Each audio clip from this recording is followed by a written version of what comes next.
This is a story of love stretching over 50 years. We met, I think in 1969, I think it was. And an anniversary not celebrated by a crowd with cake, but rather an 8-ounce can of Coors Banquet beer. We worked together at a camp for a year and fell in love, and we were engaged on Valentine's Day, and then the next year on Valentine's Day we got married. Diane and Ed Nesselhoff married on February 14th, 1971. Shortly after we got married, we went to Colorado, because that's where his family was from, and they couldn't all make it to the wedding. It was on that trip that the newlyweds set their sights on a celebration 5 decades in the distance, with beer brewed with pure Rocky Mountain spring water. You couldn't buy Coors any place but Colorado. He pulled out this little can and said, "We'll have this on our 50th anniversary." And so it began. Even before there were children, there was that tiny can of Coors Banquet. It always just got packed up and went along, and we just never really thought about it. It was always in the house. Probably wasn't 10. My father telling me that he assumes that it had just turned to sludge. So, occasionally I would go and shake it a little bit just to hear the liquid flow. So as long as I could hear that, I knew it hadn't turned to sludge yet.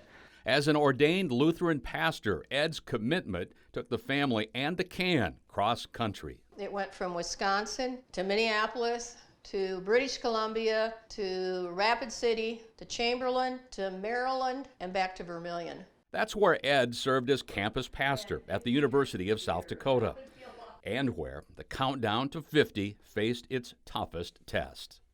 In July of 2016, Ed died after a 6-month fight with aggressive lung cancer, 5 years short of cracking that can of Coors.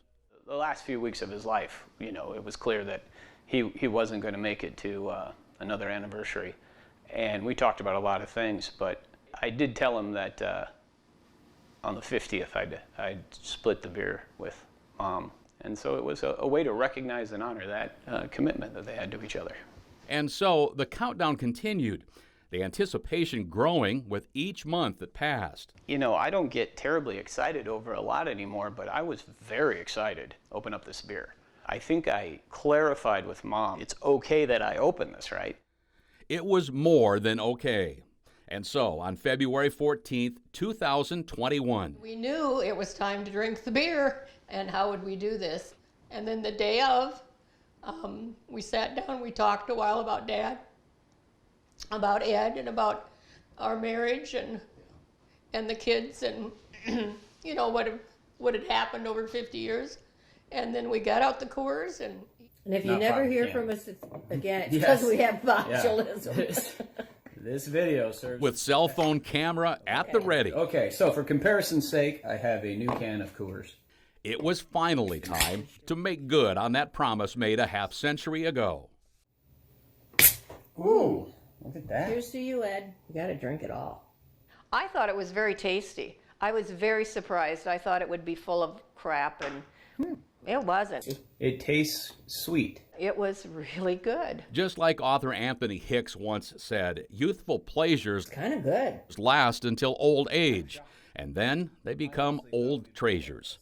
Ed surely saw this as one of them. The love of his life and son making good on that youthful promise. It was a good way to kind of end that chapter, and know that I had to go on. And that's why I couldn't do it any other day. That was the 50th anniversary, and any other day it would be just a beer. But on that day, it was a very special beer. 50 years. To 50 years. Great parents. Thank you.